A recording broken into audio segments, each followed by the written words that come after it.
Welcome back to Challenge the Call with Max and Avery, guys. I'm your host, Max. And I'm Avery. How are you guys? So last week we talked about the draft a little bit and stuff. This week we're going to get into some other additions to the Bears roster as well as some losses. Avery, good seeing you this weekend. Yeah, man. I'm glad you came through Omaha.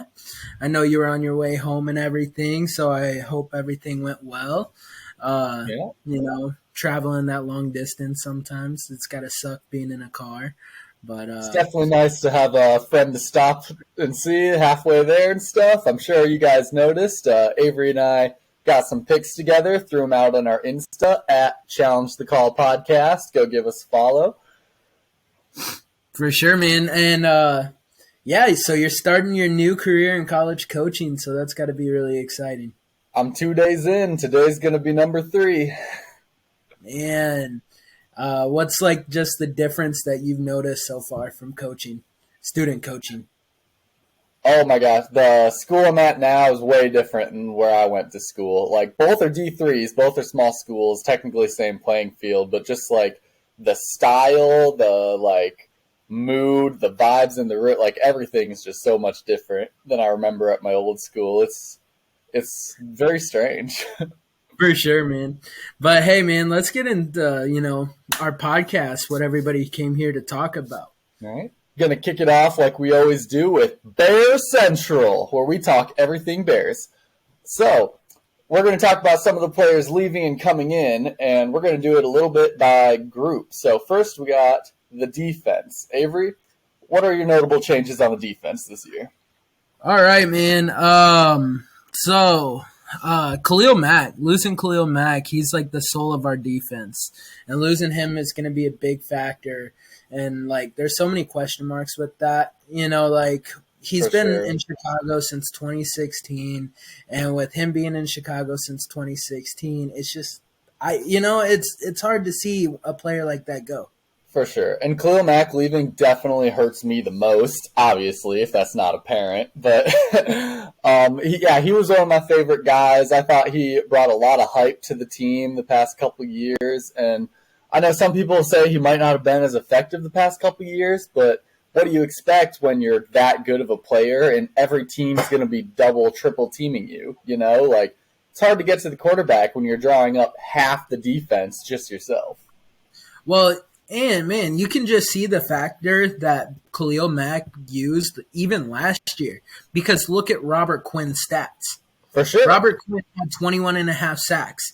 And that's because he was getting single team because everybody else had to focus more on Khalil Mack. Exactly. So, it makes other players around him better at the same time. So, it's just, losing him is going to really, really suck. But hopefully Robert Quinn is good enough that he by himself can draw that same kind of attention and he can open up some room for other players to get in and get to the quarterback themselves. For sure, man. Losing him, I understand why Chicago's doing it. For sure. We're moving from a 3-4 to a 4-3, and Khalil Mack isn't a 4-3 linebacker. He doesn't have the stereotype. I wish we would have got more for him. I don't think, a second-round pick was worthy. But, he is a veteran and he is older. So I get it. Sure. But at the end of the day, it's still a business. Yeah, I definitely understand the trade with the changes of the defense. But also touching on that, we got a new defensive end coming in from the Colts following Eberflus. So what do you think about that? So Al-Quadin Muhammad, man. Al-Quadin Muhammad he's a speed rusher, and that's what I like about him. The cool thing about him, he's never really been a starter until last year. He started for Indianapolis, and that was because of injuries and stuff like that. But, him knowing Eberflus, his play style, his coaching method, his coaching mentality, I think that's going to be huge for us. For sure. I definitely love that he's already been with Eberflus. I think hopefully they have a good relationship together. Hopefully he likes him as a coach. I know a lot of the other Bears players that are meeting him for the first time do, but they haven't necessarily had a season with him yet. So this guy's a veteran with Eberflus. So, yeah, I think they'll be good together, and hopefully he can be a decent replacement, if that's what you want to call him, for Mac, just in the style change of the defense.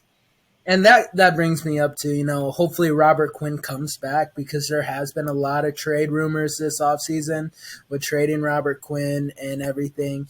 And if we lose Robert Quinn, I'm hoping Robert Quinn stays, because if he can be that presence for Alquan and Muhammad, just to learn the Bears culture, because he's already got the Eberflus culture.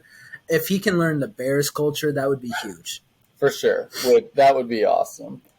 Another big name player, at least to us, that's leaving, Akeem Hicks, run stopper himself. What do you think? How do you think our defense is going to be about the run stopping without Hicks? Man, how I just said Mac is the soul of our defense. Akeem Hicks was the heart of our defense. So it's like someone just reached in and just ripped everything out, and it sucks. But big number 96. Everybody knew when they played Chicago, the two people on defense they had to watch out for: Akeem Hicks, Khalil Mack. But it breaks my heart, man. You know how Khalil Mack breaks your heart? Yeah. Akeem Hicks breaks mine. For sure. I love that nitty-gritty, break through the offensive line. He doesn't get the recognition like Khalil did, but yeah, he came out there and he fought every single day of his life, and I love that. For sure. And I want to know how good about stopping the run we're going to be now, because I remember last season, I forget if it was the Viking or the Packers game. I think it was the Vikings game. He went out, Hicks went out in the second quarter or something, and from that point on, what did they do? They ran all over us. Hopefully we have another guy stepping up that's going to be big in that run stop, that's going to, keep teams on their toes and not be able to just run the ball up the middle every single play. For sure, man. And he's been in Chicago since 2015. And so when we talked about, the presence of, the Chicago culture and Chicago Bears culture, well, Akeem Hicks was the pivoted, number of that. I'm excited for him to go down to Tampa Bay. As much as I hate it, I'm glad, because, a little bit of it, it's okay, he might get a ring with Brady. That's the only reason anybody goes down to Tampa Bay. That makes sense. I respect the decision. Even if you are a star player that is capable of getting a ring, if you're thrown on a team that's not going to also lift you up as a player and get you there, especially toward the end of the career as you get older, you want to get at least one ring. So you got to go somewhere that's going to be actually capable of providing you with that.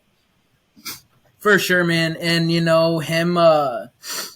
him going there, he's going to be paired up with Vita Vea. And those two are both monsters of human beings at defensive tackle.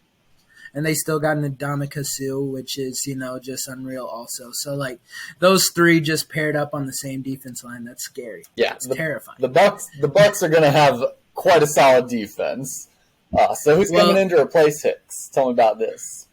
So Justin Jones, man, he's coming in from Los Angeles. I'm excited about it.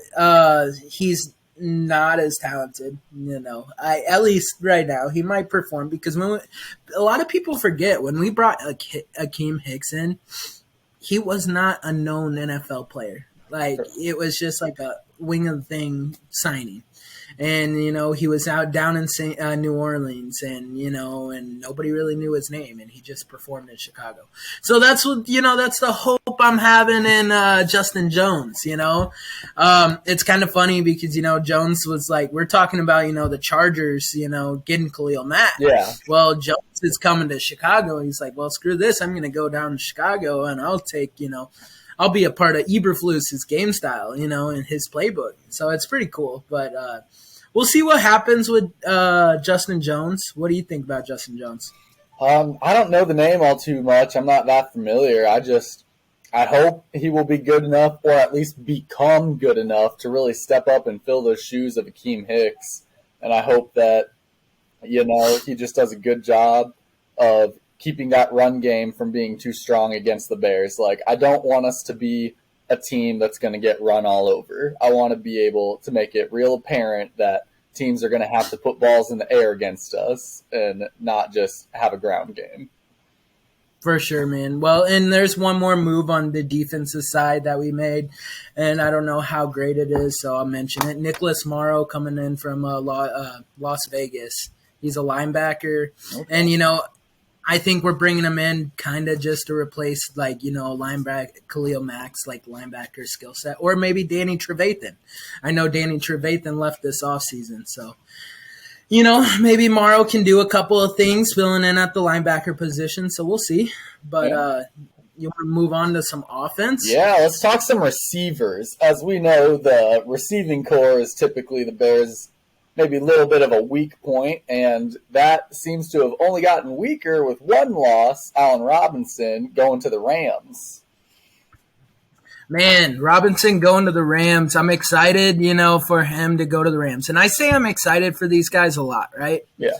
But I truly am, because anytime they spend with, Chicago, I grow this, personal connection to them. I know, it's weird, right? No, But, because, you spend every Sunday, maybe Monday, supporting them and, thinking, okay, these guys are, these are my idols. I wish I was there. I wish I was doing that. And so, yeah, Robinson's been here since 2016, man, and he's been our best receiver since then. And seeing him leave, it kind of sucks. But I think he'll fill in that number 2 spot for OBJ. What do you think?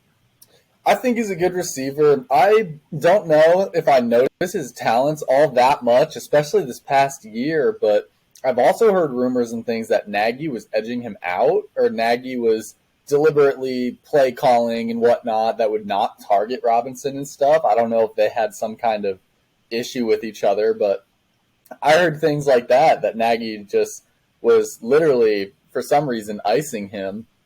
And so I think he's a good receiver, and I think he's going to be great for the Rams. They got a real strong receiver core, like Matt Stafford, great quarterback. Because that's another side of things is you could be the best receiver ever, and if you don't have a real solid quarterback, getting the ball to you, you're not going to make much of an impression, and that's just a fact. For sure, man. And if you look at, the quarterbacks that Allen Robinson's had since he came into the NFL, Blake Bortles, Mitch Trubisky, Blaine Gabbert, Nick Foles, Andy Dalton. No one phenomenal. No one phenomenal. And so, that's why, I think Allen Robinson, he's had 1,000-yard receiving season every single year except last year. And, he was hurt half the year last year. And so, if you look at it, man, he's very undervalued because he's very productive. Definitely. But, that's what I've always heard. Sure. That's what I've always heard is he's definitely underappreciated, undervalued. And so hopefully he'll pull the exact move Stafford did maybe. He'll run down to the Rams and he'll just ball out and maybe not get all the way to the Super Bowl, but I'm sure Rams are back to play again this year.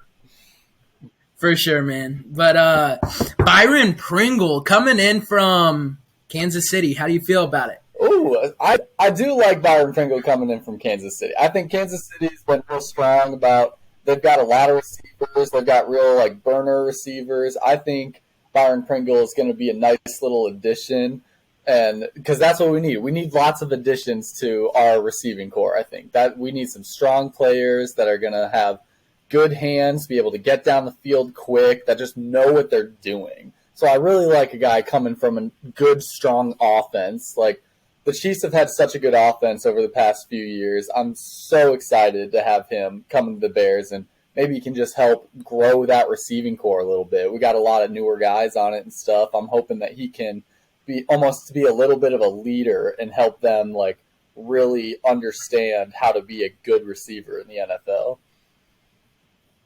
I enjoy Byron Pringle signing because it's always cool seeing players like we talk about Muhammad Al-Qualden, coming with Eberflus. Byron Pringle's screw it. I want to go with where Ryan pulls, For sure. And I really like that because, Byron Pringle is a pretty known wide receiver, which is awesome. Also, there's a little bit of breaking news about our receiving core. Do you know who Darius Slayton is for the New York Giants? Yeah. The Bears are talking about in trade rumors right now with him. Really? So we'll see. We'll stay. Yeah, we'll stay in touch with that. But I figured I saw that this morning, and I was like, well, this is the perfect time to pop it up on the For sure. podcast. That would be a nice, good little, a bit of experienced receiver on there. If we could get a couple guys like that, like, I think that's phenomenal. For sure, man. But yeah, back to Byron Pringle. Like you said, he's a burner, and he was one of, he wasn't the number one option in Kansas City. You had Tyreek Hill, you had Sammy Watkins before that. Even McCole Hardman was number 2 over him. But when Tyreek Hill was hurt back in 2021 for the 4 games, Byron Pringle had 2 out of 4 100-yard games. And that just shows that Patty Mahomes started looking. For sure. Because guess what? He's also a burner. And so, yeah, I'm pretty excited about it. I don't got much to say on Byron Pringle because we've kind of talked about it the last 2 podcasts. Sure. But St. Brown coming from Green Bay, how do you feel about that? It's weird. You know how you're always supportive of players that leave from the Bears wherever they end up? Just coming from Green Bay, a part of me is almost like, we want Green Bay's receiver, really? Like, a part of me is always going to see him as a bit of a Green Bay guy, like, switching to us, the enemy, and I don't know. But I think he's a good enough receiver. I think if he can get some good receptions for us, like, hopefully he'll be targeted by Fields and everything just to, like, help us out. I don't know where he really ranks in the receivers we do have with Pringle and Mooney and everybody, but I guess we'll see where he ends up for us. Yeah, man. I don't know. I really don't know where he ranks. He could come out because he never performed with Rodgers. Yeah. And he was like their number 4 or 5 guy. And that's hard. And I think that's why, in Chicago he could be that number 3, but I don't see it because I feel like our number 3 is pretty set in Velus Jones. For sure. We have like a strong number 1, Darnell Mooney, number 2, Pringle, and then 3, Velus Jones, or another addition, N'Keal Harry. I know that's a little controversial there. What do you think about N'Keal Harry? Are you excited to have him, or do you not want him? Man, coming out of Arizona State, I just thought he was like one of the best receivers on the draft board. And New England took him back in 2019. And, when you get drafted in the first round by Bill Belichick, you had to have some type of traits, right? You would think you would have to have something that was like a wow factor. And with him coming in, I'm excited. Yeah, Bill Belichick did give up on him after 3 years, which is kind of scary. But the way I look at it is, low risk, high reward. For sure. Because we traded a 6th-round pick for a 1st-round talent. If he can blossom and perform as a 1st-round talent in Chicago, we just got the steal of the year. For sure. And I believe I've heard, too, that he might be a little bit more of a blocking receiver. I've heard he's a big guy. He's real good with blocking and everything. So I think, as weird as it might sound for a receiver, I think he'll be a decent addition to our run game. Like our other receivers, we got a lot of burners. We got a lot of guys who can get downfield. But I think having a good, solid blocker like that, if we're running any kind of sweeps or jet motion, I think he'll be a solid block up front that it's going to get us an extra 5-10 yards. Well, and that's what people forget about Allen Robinson. Allen Robinson was one of the best blocking receivers in the league. He could do it all. And so with getting N'Keal Harry, I feel like they're like, oh, crap, we don't have that in a receiver now. And so that's why we traded for N'Keal Harry at that time. So I like that. I really do like that trade, Moving on, most important, what I think is most important position, offensive line, man. We're losing James Daniels. He was our center last year, and we're losing him to Pittsburgh. So how do you feel about losing James Daniels?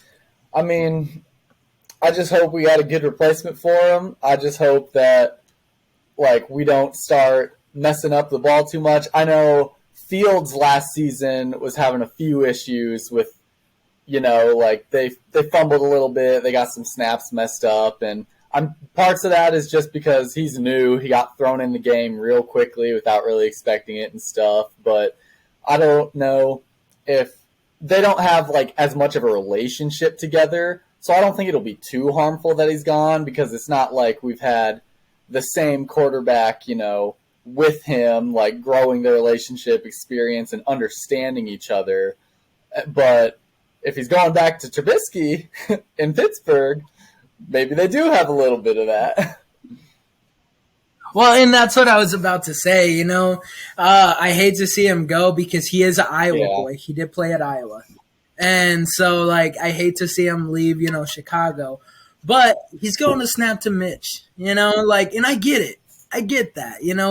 They've been snapping together, and, he's been protecting Mitch for the last 3 years since Chicago drafted him. So, but another big name that possibly is on a move, and we need to talk about this because Tevin Jenkins, man, he was our first round pick last year, right? I thought that was a phenomenal move. I loved that we got a nice, strong tackle first round. I wanted protection for the quarterback. Like you said, line is definitely a very, very important position, even if it does get overlooked a little bit. I loved the move of getting a number one awesome lineman that was going to give us some good protection, but I mean, has he?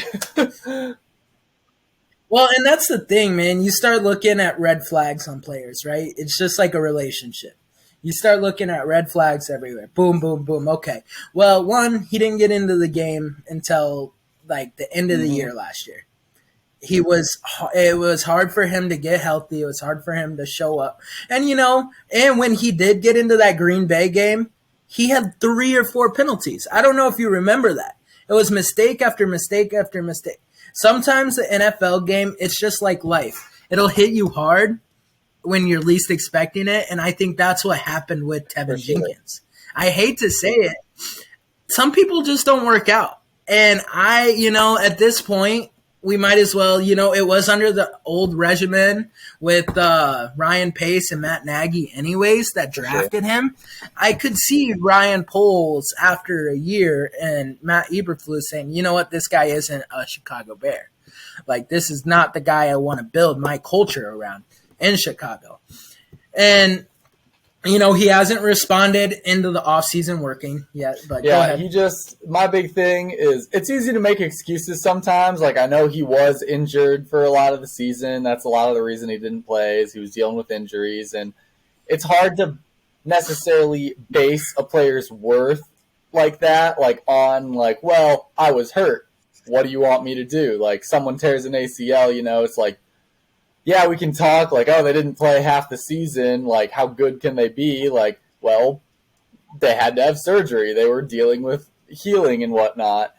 But at the same time, too, there is a part of that of if it's a very consistent, if you're getting injury after injury after injury, or it's just extending and extending and extending, then it's not even about your skill level or how good you are. It's just about, are you capable of being healthy enough to use those skills?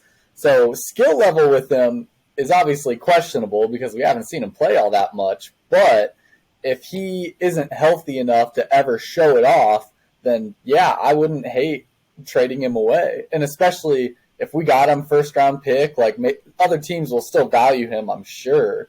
So hopefully in a trade, we could get a pretty good trade off of him. And, I just looked it up, and it was a second-round pick. But still, it's still high up there. It was was it our first pick, or was it – because it was our first because we didn't have a first round because of we drafted Justin Fields. For sure, same thing, first pick, For sure. But, yeah, man, I just got 2 words for it, I'm probably going to say this a lot when I don't really – think a player is performing in Chicago. Bust alert. Bust alert. Bust alert, man. I really do. Tevin Jenkins, I never really was a big fan. But let's move on. Lucas Patrick coming in. He was a longtime center for Aaron Rodgers, believe it or not, which I hate that. But, you got to remember, our offensive coordinator he was, he was the quarterback coach up in Green Bay. And so, like, we're also getting players from Green Bay. We're going to have a little bit of Green Bay in us, which I hate to say as a Chicago Bears fan, but we will. That's just, like, what we got. But how do you feel about Lucas Patrick? I think it's a good addition. He kept Rodgers safe for the better part of, however long. I think it's real good to have a nice, sturdy line up front that's going to protect Fields. And as much as we've seen Rodgers be able to flourish in Green Bay, like, a lot of that can be accountable to a good line up front protecting him. So I think with Lucas Patrick being a part of that line, a part of that protection, and like you said, the OC being from Green Bay, like he's got relationships, I think he could do very well with us too. Yeah, and that's something we never touched on last episode is Luke Getsy coming in as our offense coordinator. But I guarantee we'll talk about that later. But Riley Reef, he's an Iowa boy. He's been in the league for a lot of years. But he's that veteran presence at right tackle that you kind of need. And he was with Cincinnati last year, and that doesn't attribute because with Cincinnati, that was their weak link, right? It got better. Last year was much better than the year before. That's true, and Riley Reef is a big factor in that, And they let him go after a year, which is fine, but their loss our game. Because I feel like he's a veteran guy that will come in and he knows he's been around the NFL locker room. And, we already talked about it. We drafted 4 rookie linemen. And Riley Reef is going to be, that role model to look up to and be like, hey, this is how it's done. This is how you come to work. This is how you become a lunch pail guy, and you work every single day. It's like I was talking about with the receivers, how I like Pringle being a little bit more of an experience, like lots of new guys and everything. I think that is important at any position. Even if your experienced guy isn't going to be your absolute best guy or your number one guy, you need an experienced guy that's going to just, like you said, be a role model, be a veteran, someone for the other guys to look up to, and someone to be a little bit of that glue that's going to hold that position group together and push them to be improving throughout their careers, as we do have a lot of young players. For sure, man. And, because besides Riley Reef, Cody Whitehair is the only guy on our offensive line that's a veteran, that's been around. And he's even a younger veteran. He's only been in about 4 or 5 years. Riley Reef is going on 7 to 8 years in the league. As an offensive lineman, that's a lot of years. They age like dogs, man. That's like 7 years each. So, but anyways, let's move on to our quarterbacks. We lost both quarterbacks this year. Backups, and how do you feel about that? Like ever since we got Fields, quarterbacks have been a little bit out of the question in my head. Like we're losing Andy Dalton and Nick Foles, but so what? Do we need them? Are we going to use them? I really don't have any issues with it whatsoever. Like outside of backups for if Field gets hurt and stuff, I don't see any other quarterbacks touching the field much this season. Okay, yeah, so what we vary, on that, and that's fine. We're going to have various different opinions here and there. But I think having a good backup veteran quarterback is very important for the case that, Fields is only in his second year. He's still learning. But also, if Fields does get hurt, like you alluded to, then we need that replacement. And so, Andy Dalton, he wasn't the guy for us. I wouldn't have mind keeping Nick Foles around. I feel like Nick Foles is that solid veteran presence. Andy Dalton, that 1 year gap in Chicago, and now he's going to be Jameis Winston's backup in New Orleans. That's fine. Good riddance. You were terrible for us. I don't think he was terrible. I don't know. I just had, when he started, I was just like, what is this guy doing out here? I don't know. I remember last year, Andy Dalton and stuff. Yeah, I know he's not, the greatest, most famed quarterback in the league and stuff, but he did play a long, long time with the Bengals. He had a lot of experience, and like we were talking about the Bengals line earlier, he hardly had protection. He had to make do a lot with what he did. and he was fairly decent at it, almost like an Allen Robinson standpoint where, the team around you it makes it hard for you to look good. And I know there were a couple games, like the one where he got hurt and stuff, like he was working hard for us. So I've got to amend him. I've got to give him credit where credit is due. Like, even if he's not the absolute most talented or skilled, I remember a few games where he literally like risked his leg to like go out and grab that first down. He's an old guy, and he was out like trying to run. He was doing absolutely everything he could for us, and I gotta respect that. I personally like the guy. I don't mind that he's leaving per se, but I gotta say, like, I very much appreciated his effort level for us last season. For sure, man. And, like the one thing I was excited last offseason when we did sign Andy Dalton. I'm like, okay, here's a quarterback that's going to teach Justin Fields. And I'm like, okay, he was also the Red Rifle back in the day. I don't know, because of his red hair.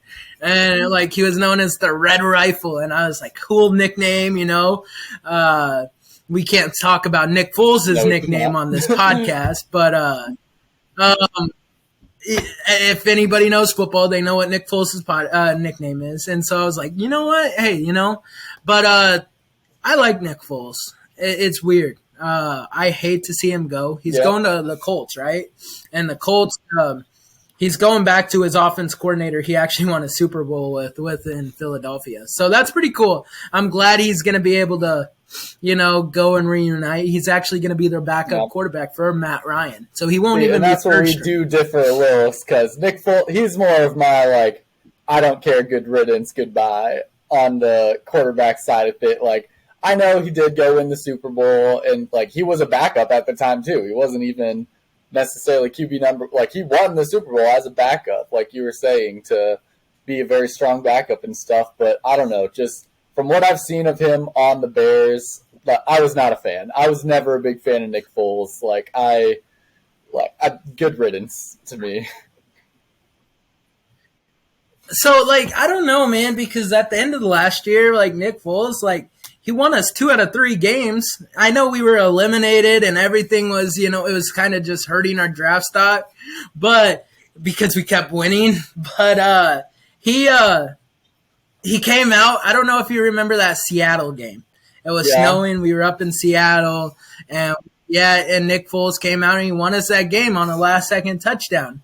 And it's hard to contribute a win to a quarterback like that when you have such a shit show of a game. Because who's to say Seattle, would there have not been a shitstorm going on, would have, scored a ton more on us? Like, I'm not going to give that to Foles. That was a weather one game.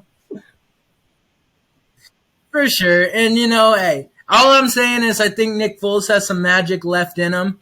And I'm glad the Colts have him, because if Matt Ryan gets hurt, hey, Nick Foles will step in, and, hey, maybe he gets another Super Bowl. So why don't you give us a couple of your quick comments on the quarterbacks we do have coming in, and then we got to get on to our next segment. For sure, man. Nathan Peterman, I hate it. I'm sorry, I'm just going to be blunt. I hate it. When he played for the Buffalo Bills, like, I remember the game, he had 5 picks in the first half. And when he's I hate Nathan Peterman. I hate him with a passion. But anyways, moving on. And more of a mentor to Fields, do you like him any better there? No, I don't think he should be mentoring anybody in the NFL. I don't think he should be on the Chicago Bears. I don't think he should be in the XFL. I don't think he should. I think he needs the. Anyways, Trevor Siemian. Trevor Siemian. Okay, he was starting quarterback for the Broncos. He was backup for Minnesota, and then he went to New Orleans this last year. He's been kind of that Josh McCown guy bouncing around the league. I think he's a solid quarterback. He's got potential, and we'll see. I think he'll be a good role model for Justin Fields. He's been in the league for 7 years. So, all right. Yeah, man. We'll be moving on then. We're just going to talk some other big trades and movements from other teams with our new segment, New Teams, New Faces. So, First, we're going to start with the quarterback movement because, as we know, every offseason, quarterbacks move around like none other. Hey, man, so, new teams, new faces. Let's start with Russell Wilson. Probably the biggest move of the offseason, going from Seattle to Denver. How do you feel? I know you lived in Denver for a while. What's the buzz like around there? Yeah, being out in Colorado and that trade was made, you heard of it left and right. Everyone was so pumped. They were buzzed. Like, the Broncos fans and everything, like, they were, like, in full belief that they just got another Peyton Manning on their team. Like, they were ready for Russ to come in and do some work, and they were just like, they're very Super Bowl bound. They're definitely a passionate fan base, and yeah, there was a lot of buzz about him coming in, and they're very, very hopeful now. For sure, man. And, like, Seattle, they're in just complete rebuild mode, which sucks because Seattle's been a pinnacle like team in the NFC for the last 12 years. Like, they've been like in the playoffs, like you can say every other year. And seeing Seattle be just like this much of a dumpster fire, it's like, whoa, what's going on? And that just shows you how quick the NFL can change. For sure. What do you think of Drew Lock?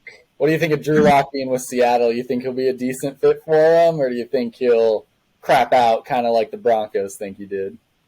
I like Drew Lock. He's got the confidence, man. We'll see. I mean, he does have some weapon. I mean, the Broncos also traded Noah Fant, and that's a huge factor. Okay. And, Iowa. Yep. And then they also got DK Metcalf, and they just gave DK Metcalf. They just re-signed him, by the way. I don't know if you heard about that. So Seattle just re-signed DK, and so they just paid him money. I think Drew Lock will be there for about a year or two, but I think they'll replace him next offseason. They'll find like another strong quarterback to actually draft and make their franchise guy. That's what I think, because there's a lot of good quarterbacks coming out of the draft. Bryce Love, and then C.J. Stroud out of Ohio State. And I think, if they have a worse record, I think he'll be good. But Russell Wilson, man, are they a contender? Because if you look at the AFC West, if you look at the AFC West, you got the Raiders, and they got Devontae Adams now, and we'll talk about that in a little bit. They got Kansas City, which is always a tough team. They got, Denver, and then it's just those three teams, and then the Chargers, Khalil Mack, and that defense, Joey Bosa. Are they a contender? I think the Broncos definitely have some good assets. I know they've been really working on their asset building the past few years, trying to get back to that Super Bowl level. And I do think quarterback was one of the places they were just kind of like the Bears. I think they were hurting there just a little bit. So I don't know if they'll necessarily be in the championship. Shit, they might not even win the AFC. But I think they'll be contender. I think they'll be strong. I think they'll be definitely a playoff presence that, if you're coming across them in the playoffs, I don't know if you'll be scared depending on who you are, who they're playing, but I think they're definitely a team to watch out for a little bit. For sure, man, and that's what I think too. It's hard seeing them winning that division with all the other talent that's in that division. Definitely. But, I think, if they might be a 6, 7 seed in the playoffs, sneak in when Russ, I think he's got some magic that he could do, and Russ, let Russ cook, right? That's Denver's right. To let Russ cook. But anyways, let's move on. Matt Ryan. Yeah, I was going to say, another trade I know you're a little big about, Matt Ryan. What do you think about that? All right, man. So it's just crazy seeing veteran quarterbacks that have been with the team forever leave. And Atlanta Falcons and Matt Ryan, that just goes together. And him going to the Colts, we'll see what happens. The Colts are very known for this since Andrew Luck retired. They like to get that veteran guy. They don't want to take a shot on a rookie. They like to get a veteran guy from another team. If you look back, last year it was Carson Wentz. The year before it was Phillip Rivers. The year before it was Jacoby Brissett. And so, that's 4 years in a row now, the Colts are well, we'll just get some veteran that, is ready to leave his, team. Well, how do you think that strategy is working off for him there? Because, first of all, you're never going to get like a real big franchise guy if you're always signing older veterans. And that's the thing too, is they are signing older veterans. It's not even like they've been in 3-4, got another solid 5-6 in them. Like these are older guys. Like once they go through the Colts, year or two, like they're getting ready to get out of the NFL in general. Do you think that's a very good long-term plans for quarterback? Like just signing older veteran after older veteran? It's kind of like the retirement home for NFL quarterbacks. Yeah. It's your last stop before you're out the league. But no, man, there's no continuity with it. I hate it. Like, I don't hate it because, they have made it to the playoffs twice with Phillip Rivers. And, they were on the doorstep making it to the playoffs with Carson Wentz. They lost to the Jaguars the last game of the year. So, like, it works in a way, but if your goal is just to make it to the playoffs, then keep doing what you're doing because they got a good team. But they're going to waste this defense's prime. They're going to waste that defense's prime if they don't get a young guy that has the potential to take them even farther. Well, and aside from the potential to do so, I believe that you could put all the best skilled players together on a team and tell them to go out there and there's going to be a lot of questions with it, because I think it does take some good relationship, some understanding, some connection with all of your teammates. And so if you're turning over veteran quarterbacks every couple years or so, you don't really have that solid connection between your receivers and your quarterback or your line and your and the quarterback, that's the main piece of the team. They need to be in good connection with great understanding and have awesome relationships with everybody else on the team. So I just think if you have that much turnover at that position, you're not building those kind of relationships that are going to be a strong enough bond to push the team as a whole to the Super Bowl. Because the fact of the matter is, teams go to Super Bowls. Players don't. For sure. Yeah, and, if you look at it, Matt Ryan is probably he's probably the best quarterback out of all those veteran quarterbacks that have came over to Indianapolis. So we'll see, if he can do something. But it would have made sense for them to go out and get a young guy like Baker Mayfield that has been proven. For sure. And we can talk about that coming up. But Mariota. Talk about it now. Baker going to the Panthers. What do you think? Dude, Baker going to the Panthers. I like the move. I hate the organization. Yeah. Carolina's a dumpster fire. I hate to say it, but Carolina's a dumpster fire. Matt Rule's a terrible coach. He's already proven that he's not good in the NFL. Their GM, David Gettleman, I don't know what he's doing. They have Sam Darnold and Baker Mayfield. I like that Baker finally got out of Cleveland. Yeah. Because him in Cleveland, I think they were underappreciating him a little bit. A lot of people were complaining and stuff, they were not happy with Baker, but I don't know. I didn't see it. I thought he was fine. I thought he was a solid enough quarterback. I don't know what everyone's problems per se was, but I hope he goes and succeeds pretty well on the Panthers. For sure, man. I feel like it's a little bit of selfishness because, if you think about it, Baker put everything, his own body on the line, and that's why he was so bad last year, is because he was hurt halfway through the year, all the way through the end of the year. And for a quarterback to lead the Cleveland Browns to a playoffs 2 years ago, and you're just going to be get out of here. That's not fair, man. Sure. And Baker, he's got a lot of moxie, and he's cocky. But that's sometimes as a quarterback position, you need to be cocky. For sure, because how many times have you seen quarterbacks they don't believe in themselves enough or they question themselves too much, and that's exactly what makes half their mistakes. It's just that, should I pull it on an RPO? That questionable throw, through a need, you're not going to throw a needle through the defense if you're questioning it and holding back a little bit. You're going to mess up that pass. So a little bit of cockiness, I think that can be a solid thing. For sure, man. And then the Texans getting Deshaun Watson. There's a lot of stuff you can say about Deshaun Watson. I think he's a great NFL player. Yeah, he's going to the Browns. great. I think he's a great quarterback. He's going to be suspended 6 games, but he's appealing it right now. There's a lot of legal and legality issues that we can't really discuss on the show, or we're not going to talk about right now. But as far as getting a player like Deshaun Watson, what are your thoughts on like skill over public image type deal? You know, almost like an Antonio Brown deal, where it's like you want the skill, but like, do you want the player? Like, what do you think about that with Deshaun? So it depends on the position, right? Because Antonio Brown, I have different thoughts. Like, I wouldn't take, because there's always going to be a better receiver, but it's hard to find the top 10 quarterback. And I'm not justifying, I'd rather have, Deshaun over Baker because of that public, because it's even closer than that. For sure. But to me, like that quarterback, that's a crucial position in the NFL. And I don't know. It's hard. I probably would still take Deshaun, unfortunately. But, hey, he's suspended 6 games. Jacoby Brissett's going to come in. How do you feel about that? I don't have any opinions on that. All right, man. Talk about 2 quarterbacks that really you talked about it. They need to have confidence.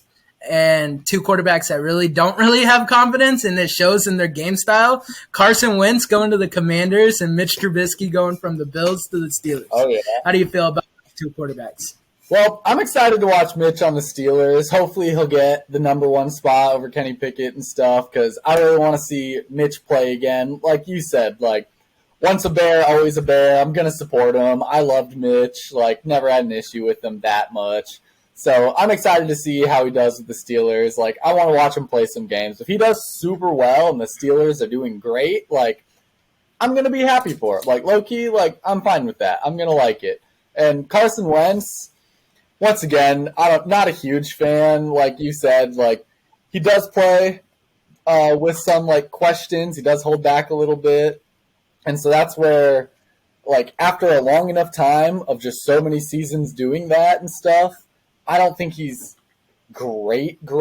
Like, he's good. He's a good older quarterback, but I don't know. I've never personally had much of, like, a fanhood for him. For sure, man.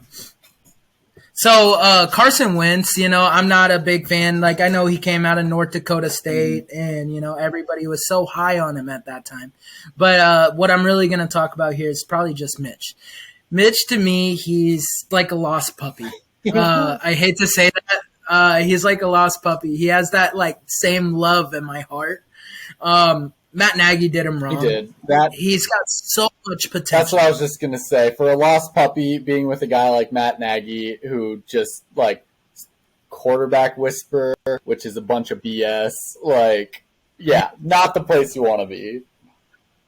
For sure, man. And, like, Matt Nagy leaving, and now he's in Kansas City. But Mitch, I think he'll perform. And it sucks because, like, I really hated that the Steelers drafted a first-round quarterback. Yeah. Like, the only team to draft a first-round quarterback is the Pittsburgh Steelers after they give Mitch a big contract. And I'm like, okay, Mitch is going to be a Pittsburgh Steeler. I'm like, I can get behind that. Like, I can see Mitch in Pittsburgh. But now Kenny Pickett's there. We'll see what happens. I'm really excited. You have to wonder if they're going to have Mitch be their main guy for the next 2-3 years and let Pickett sit there and learn. And that, because they could want Kenny Pickett to be their big franchise guy, but they might want a more of a, almost like we did with Andy Dalton and Justin Fields, or what we wanted to do is we wanted him to sit back and watch. They might have gotten him because they wanted, like, another Ben Roethlisberger. They wanted another long time quarterback that they wanted to draft, and they just want him to learn for a little while. That's what I think could be happening. For sure, man. And, we know a lot about Mitch, and we could probably talk about Mitch a lot because he was our quarterback for the last 4 years. But we got some time restraints, so let's move on to Devontae Adams going to the Raiders. How do you feel? Well, I'm glad he's off of Green Bay. I'll say that much because he's out of the division. Respect is due. He was a very good receiver. He was definitely, I think, one of the top tier pieces of Green Bay's team. So hopefully without him, they're hurting just a little bit more this season. And I think he'll be good for the Raiders. I think he'll still do perfectly fine down there, Derek Carr and everybody. I think he's just really going to help out that division as a whole. I mean, like you said, that division's already fairly strong with Chargers, Chiefs. We got Russell with the Broncos, and now him being added to the Raiders, like, you have to wonder, like, that could be one of the better divisions in the league. For sure, man. And Devontae going to play with Derek Carr. They played at Fresno State together.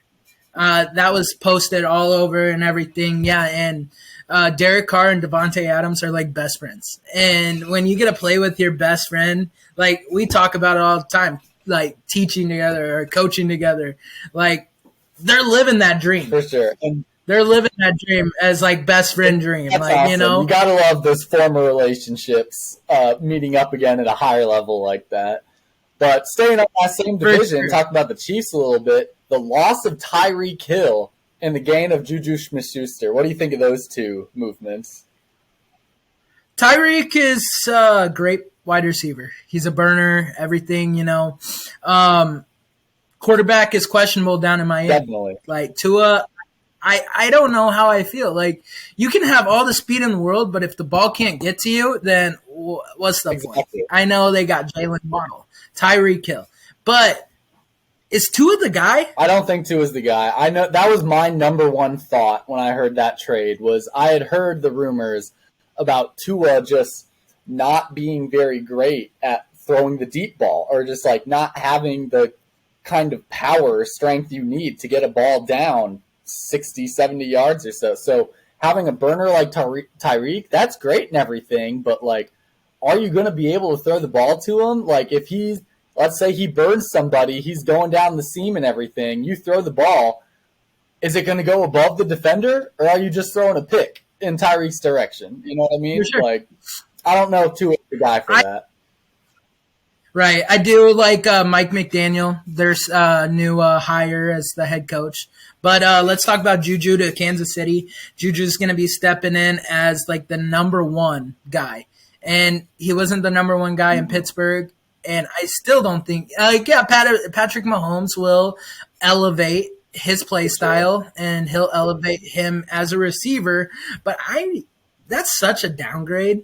I hate to say it. From Tyreek to Juju, you're definitely losing something there. You're losing a lot there, I think. I mean, at least they'll be able to make TikToks with Jackson. Yeah, that's right. But let's move on to Jarvis Landry to the Saints. That's a kind of an undervalued move because Jarvis Landry was a great Browns receiver. He was. And yeah, the Browns just got Amari Cooper, and we didn't even talk about that earlier in the year or in the podcast. So the Browns got Amari, and that's why they sent Jarvis to New Orleans. Well, Jarvis is also an LSU guy, and going back to Louisiana, that's fitting to end his career. Him playing with Jameis, I think that's going to be a cool little mixture there. What do you think about Jarvis Landry? I think he's a good receiver. I remember hearing his name a lot just the past couple of years. Like, I think he'll do some good to the Saints. The Saints are not quite the powerhouse team they have been in the past, but they've got a lot of decent players. So I think that addition to the team, like, that's a sneaky good addition. Hopefully he starts to bring that team back up a little bit to being one of those top contenders. For sure, man. Another ring chaser, and I'm just going to call it how I see it. Julio Jones going to the Bucks, man. Julio Jones.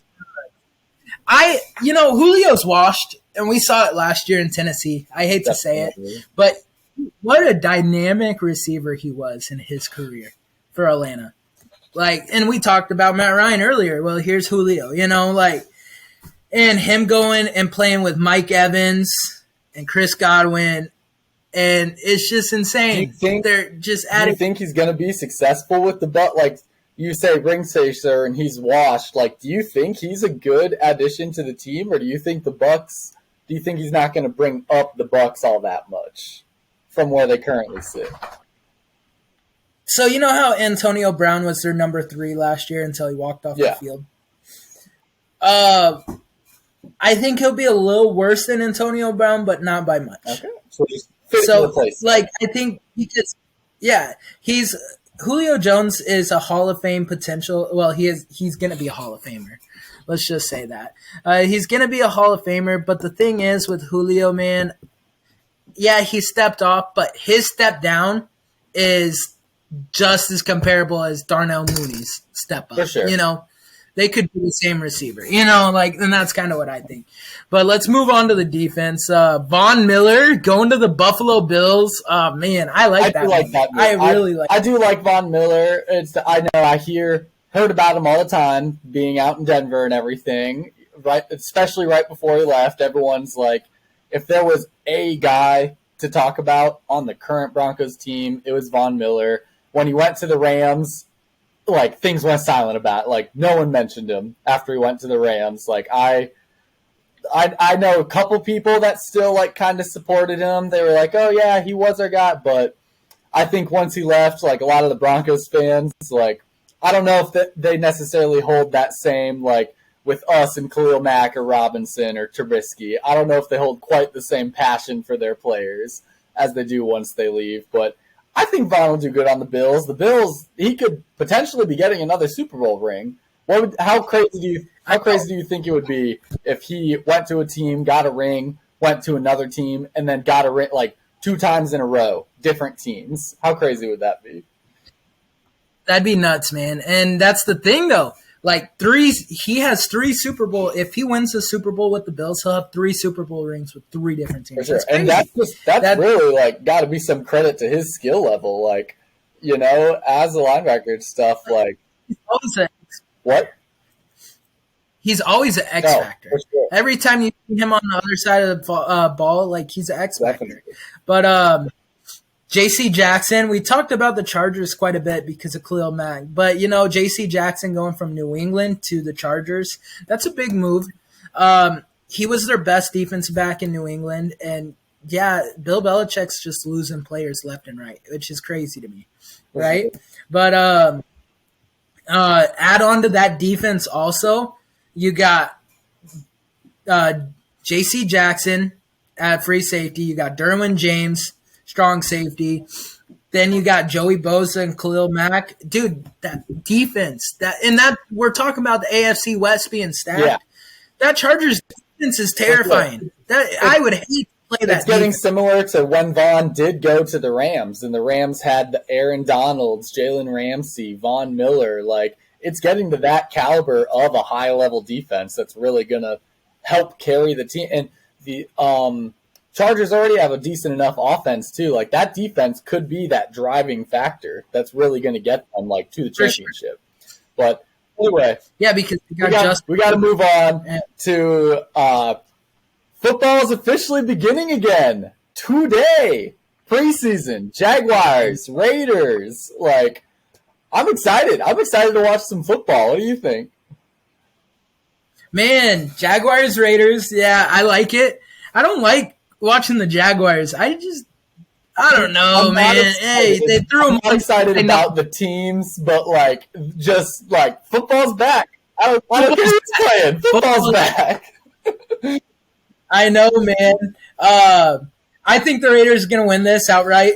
What do you think? How do you feel? Oh, man.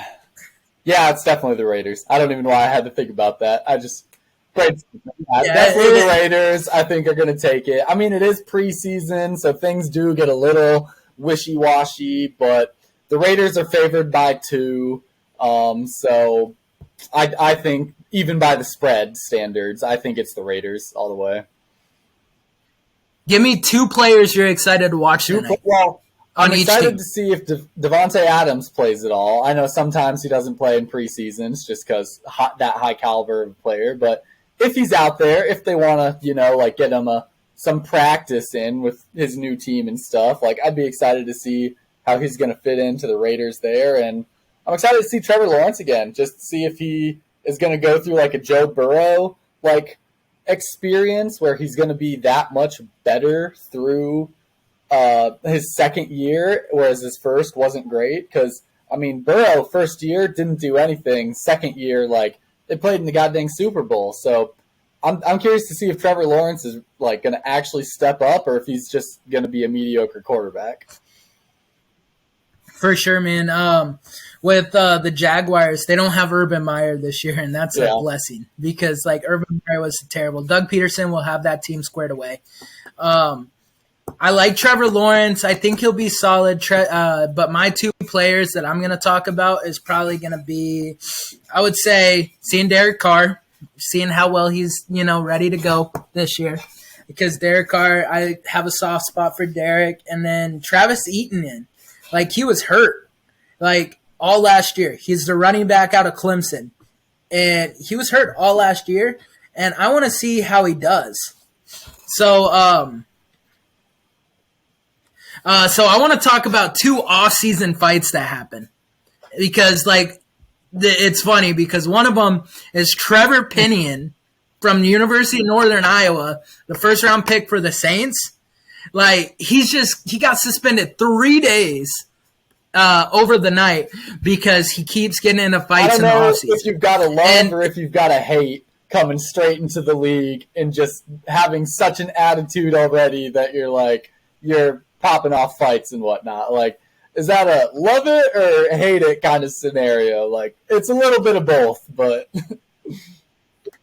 I think it depends on the position, man, because, like, as an offensive lineman, if you see your offensive lineman getting after guys and, like, yeah, they're getting pissed off because of it and, like, they're starting fights and he's just like, all right, let's fight. Like, I like that. Like, offensive linemen, they got to be gritty and they got to be tough, and I like that. And the cool thing about it, and I think it's awesome, is because I think everybody's pissed off because he came from FCS Northern Iowa, right? And I think they're getting their ass beat in the preseason, and they're getting pissed off because of it. And then Trevor Pinion's shit talking because he's like, yeah, I went to UNI. Like, here. But guess what? I'm better than you, which is awesome. I'm just so happy to see this shit. Part of my language, by the way, guys. But anyways, let's talk about Josh Allen fight. I don't know if you saw it. Buffalo Bills, Josh Allen, quarterback. He got into a little. He got in a fight with the linebacker Jordan Phillips. Yeah, and it was awesome. Like, just seeing a quarterback get in a scuff, like, you don't see that. You never see quarterbacks scrapping. Quarterbacks, if anything, are the ones being scrapped about by, like, linemen and shit. You never see a quarterback themselves, like, in that fight. For sure, man. And, like, just seeing Josh Allen get into it with Jordan Phillips, I was just like, this is why Josh Allen is one of my favorite quarterbacks in the league, because he doesn't take any crap. Like, Josh Allen, like, you see it in his play style. He'll hurdle linebackers. He doesn't care. Like, and, it might be bad because, physicality and bad for the body. I know. But, like, you talk about Andy Dalton laying on line. Josh Allen goes out and lays it on the line every single day of his life. And I love it. You got to love that as a quarterback. You got to love that as any player. Any player that's going out and doing their absolute best and just, like, putting in the maximum effort, like, that's all that really matters. Yeah, like, skills, you got them or you don't. But effort needs to be a big factor. Sure. Well, that's all. And I feel like those two time we got today, guys. So it was good talking with you. We'll see you again next week when the Bears will officially have their first preseason game. Avery, sign us off. Everybody have a great night and bear down.